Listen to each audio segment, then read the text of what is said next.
The voices echoed through the university courtyard, but suddenly all the noise stopped.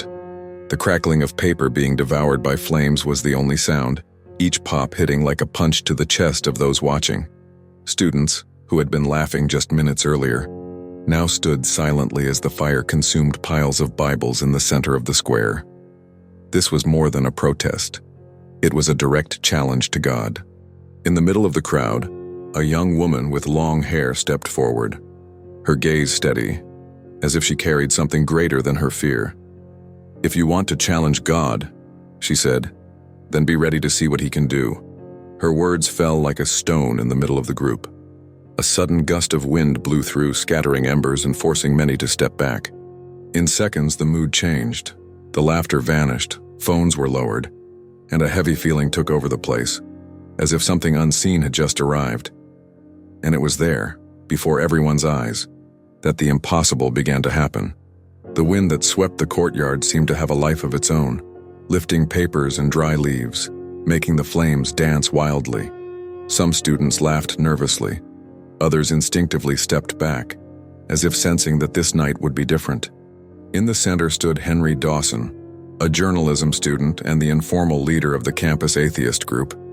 He loved to stir up heated debates on social media and in the hallways, and tonight, he had planned what he called the biggest act of intellectual liberation the school had ever seen. At his side were his friends Paul and Chris, excited to film everything and post it on the group's page. Henry raised his arms, trying to regain control, and shouted, "It's just fire, keep filming and let's show we're not afraid." But his voice sounded less confident than before.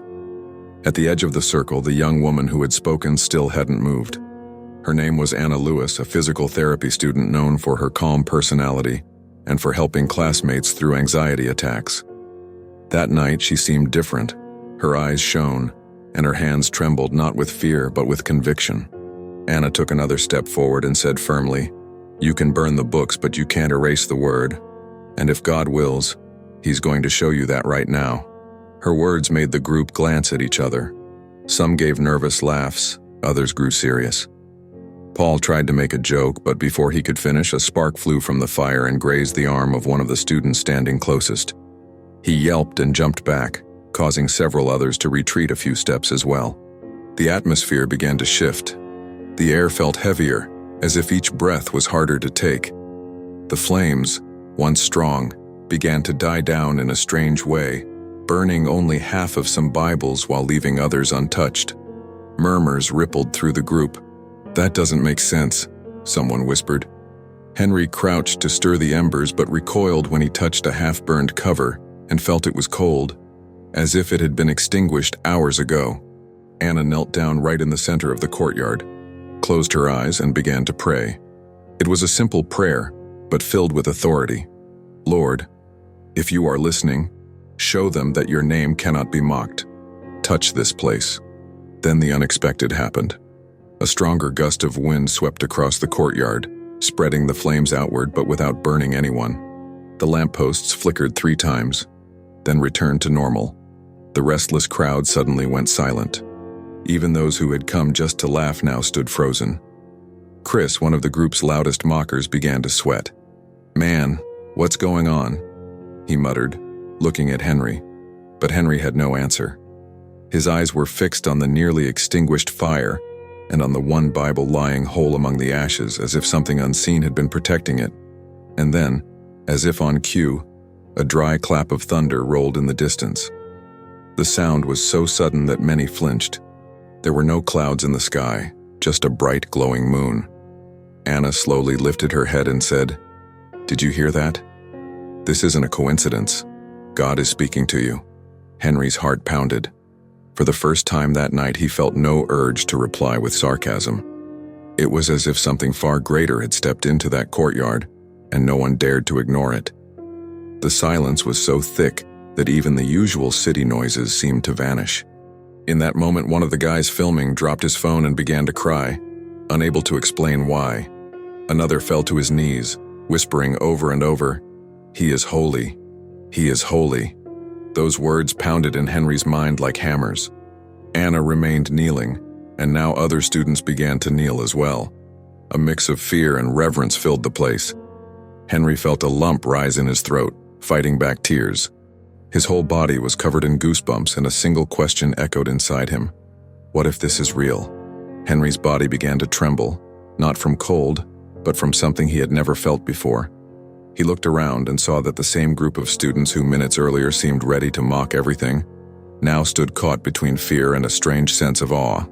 Paul, who usually cracked jokes in tense moments, was pale, as if he had just seen something he couldn't explain. Chris tried to speak but couldn't get a word out. It felt like the entire courtyard was under an invisible weight, forcing everyone to reflect on why they were there. Anna stayed kneeling in the center, her eyes shut, praying. Her voice grew stronger. Lord, let this night be a turning point for every person here. Show them that your word cannot be destroyed by human hands. Her words echoed through the silence, each phrase sinking deep into their hearts. Henry felt heat rising in his chest, and for the first time since arriving at college, he had no desire to prove anything to anyone. The anger, the pride, the craving for attention, all of it seemed small compared to what was happening around him. A gentle breeze blew through, but it was different from before. It wasn't frightening. It was almost comforting, as if it wanted to embrace every person standing there. Some students began to cry. Others dropped to their knees without anyone asking them to. A girl who had been filming lowered her phone and softly began singing a song that sounded like something from a childhood church service. One by one, more voices joined in, until the entire courtyard was filled with a soft melody, as if everyone knew this was a sacred moment. Henry, still on his knees, wiped his face, trying to make sense of what he was feeling. I can't believe I'm here doing this, he thought. Yet at the same time, a deep peace began to fill his heart. It was as if years of anger and frustration were melting away. He glanced at the unburned Bible lying in the ashes and felt a lump in his throat. If this is a coincidence, it's the most powerful one I've ever seen, he whispered. Anna opened her eyes, looked straight at him and said, This isn't coincidence. It's an answer. Suddenly a bright flash lit up the sky, like lightning cutting through the night. But there was no thunder, no rain. The silence was broken by the sound of someone sobbing at the back of the courtyard. It was a student Henry had never seen cry. He stood up and said loudly, I don't know what's happening, but I feel something different here. It feels like God is calling me. His words were like a spark that set off a chain reaction. Other students began speaking too, some asking for forgiveness, others admitting they had only come to laugh, but now felt they needed to change. Henry couldn't hold back his tears any longer. He stood, carefully picked up the scorched Bible, and lifted it for everyone to see. I came here to destroy this, he said, his voice breaking. But I think the one who was destroyed was me. Not by fire, by something I can't explain. A wave of emotion swept over the crowd and many began to applaud, not with mockery but with gratitude. Anna stood, embraced Henry and said, God does that. He breaks what needs to be broken to build something new. And now I want to speak to you, the one watching this story. Maybe you clicked on this video out of curiosity, maybe even with skepticism. But if you've stayed until now, it's because some part of your heart has been touched. I want to invite you to do something different. Write a single word in the comments that sums up what you felt watching this so far. It could be peace, goosebumps, reflection, whatever comes to mind. That single word might be the spark that reaches someone who needs to read it today. And if you haven't subscribed to this channel yet, do it now. It's not just so you don't miss the next video. It's so you can walk with a community that believes stories like this can change lives. Click subscribe, turn on notifications, and come with us. Because what happens next is even more powerful. The courtyard was almost completely silent, broken only by the soft sound of the wind that seemed to circle the group. Henry stood there, holding the scorched Bible as if it were the most important thing he had ever touched. His friends Paul and Chris watched in shock, unable to speak. It was as if time had slowed down. Every detail seemed sharper. The faint glow of the embers, the smell of burned paper, the tear-streaked faces of so many students. Then something happened that no one expected. An intense light cut across the sky. Not like normal lightning, but like a focused beam shining down on the circle where they stood. There were no clouds, no storm, just that light slicing through the night, so bright it made some cover their faces. What followed was indescribable. The air felt warmer, as if a presence had filled the place. Some students fell to their knees without hesitation. Others began to weep uncontrollably. Paul, who had been trying to keep a skeptical stance, dropped to the ground and said with a trembling voice, "I can't take this. It's like something is looking straight into me." Chris tried to help his friend but ended up kneeling too, his legs giving way beneath him. It was as if that light wasn't just shining on the outside, but revealing everything hidden inside each heart. Anna knelt again and raised her hands, tears streaming down her face. "Lord, thank you for not giving up on us," she prayed, and her voice seemed to echo in a way no one could explain. Nick, the guy who had mocked the prayer earlier, started laughing and crying at the same time, as if something heavy had finally been lifted off him. He looked at Henry and said, "I feel it. I feel he's here. He is holy." Those words hit Henry's chest like a hammer. Whatever pride he still had shattered completely. Henry fell to his knees, clutching the Bible to his chest, and finally said something he had never dared to speak out loud. "God, if you can hear me, I surrender. I don't want to keep fighting against something greater than me." It was as if a weight had been ripped off him in that very moment. The tension in his face melted away, and the tears flowed freely. Anna walked over, placed a hand on his shoulder, and said, "Welcome to the life you've been searching for." That was all it took for others to start praying too. Some asking for forgiveness, others simply thanking God for letting them be there to witness this moment. The entire courtyard felt transformed into holy ground. No one dared to joke or speak loudly. The scene was of young people, many who had been skeptics just hours earlier, now kneeling in the wet grass, praying in unison. The light that had split the sky slowly faded, but the sense of presence lingered. The wind returned, softly blowing as if signaling that the moment was complete. When Henry stood up, he seemed like a different man. He looked at his friends and said, "I know you're confused, but I have to say this. I found something real here tonight. I will never be the same." Paul slowly walked over, put a hand on Henry's shoulder, and nodded silently. Chris was still on the ground, crying, whispering, "I don't want to go back to the way I was." Anna smiled, relieved. This was the moment she had been praying for. Julia, one of the girls from the prayer circle, began singing again, and within seconds, dozens of voices joined her. The courtyard filled with a soft, almost hypnotic melody that seemed to rise straight into the night sky. Henry stood still, taking in every face around him. He felt like he was living a dream. Everything that had happened that night was seared into his memory, and he knew there was no way to explain it rationally to anyone who hadn't been there. But he also knew he didn't have to explain it. He just had to live differently from that moment on. As he looked down at the Bible in his hands, he smiled for the first time that night. The smile of someone who had finally found peace. The next day, the campus felt like a different place.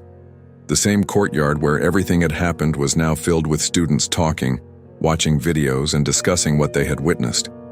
The university's social media pages were flooded with posts, emotional voice messages, and comments that mixed awe with reverence. A video showing the Bible, untouched in the middle of the ashes, already had hundreds of shares. Even professors who usually avoided religious topics started discussing the event in their classrooms. Some called it coincidence, others a psychological phenomenon, but no one could ignore what had happened. Henry spent the morning in silence, sitting on a bench near the courtyard. He held the scorched Bible like a trophy and watched as students passed by, many of them glancing at him with curiosity or respect.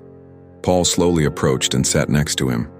"Man, I can't stop thinking about it," he said, rubbing his head. Henry nodded. "Me neither. Last night I felt something real. I can't explain it, but it's like the emptiness I'd been carrying was ripped out of me." Paul took a deep breath and said, "I felt it too. I think we need to understand more about this." Anna arrived a moment later, carrying 2 coffees. "You guys okay?" she asked with a warm smile. Henry smiled back, something he rarely did before. "I think I'm better than I've been in years," he said. Anna sat down beside them and explained that some students were organizing a prayer meeting that night so more people could share what they felt. Henry hesitated for a moment, then said, "I want to go. I want to hear what God has to say to me." That night, the courtyard filled up again. But this time, the atmosphere was different. There was no mocking, no loud voices of defiance. There was silence, anticipation, and a quiet respect that seemed to hang in the air. More than 50 people gathered, some just to watch, others to pray. Someone brought a guitar and began to play a simple song. Slowly, voices joined in until the music echoed across the campus. Henry stood in the middle, looking at each face around him, amazed at how quickly everything had changed. When it was his turn to speak, he stood, took a deep breath and said, "I came here last night to destroy something I didn't understand. But the one who was destroyed was me. And I'm grateful, because now I feel like I'm starting over." His words brought tears to some eyes. Paul and Chris stood as well, admitting they had joined the protest to mock and challenge, but they had left that night as different people. It became a moment of collective confession, and even those who had come just to watch were moved. The following days were marked by conversations in the hallways, new prayer gatherings, and a noticeable change in the university's atmosphere. People who had never spoken to each other began sharing their stories. Some professors asked to attend the meetings, curious about how a single event could have such an impact on campus life. Julia, a literature student, wrote a poem about what she experienced that night and read it to her class, moving the entire room to tears. Henry began reading the Bible every morning, and it started to change the way he saw life. His social media accounts, once full of debates and provocations, now carried messages of hope and reflections about faith. Many followers were surprised. Some mocked him, but others started sending messages asking for advice or sharing that they too were searching for something greater. Anna, who had been praying for this change for a long time, couldn't hide her joy as she watched it unfold. And you watching this story, have you ever stopped to wonder if God is trying to get your attention too? Maybe not with fire in the middle of your college courtyard, but through small signs in your daily life. This story is an invitation for you to stop and listen. If something has touched your heart up to this point, write in the comments, "I'm listening," to show that you're open to what God wants to say. And share this video with someone who needs to believe that change is possible. You might be the channel of hope someone is waiting for. Weeks passed after that night that changed everything. The campus was no longer the same. The gatherings in the courtyard had become routine, and more students came each time to listen, sing, and pray. Even those who had never been interested in spirituality stopped to watch, some crying quietly, others recording to share online. Henry, once known as the leader of anti-faith debates, had become someone others sought out for answers. But he didn't feel like a teacher, just someone who had been touched and wanted to tell others about it. One night as the group gathered, Henry asked to speak.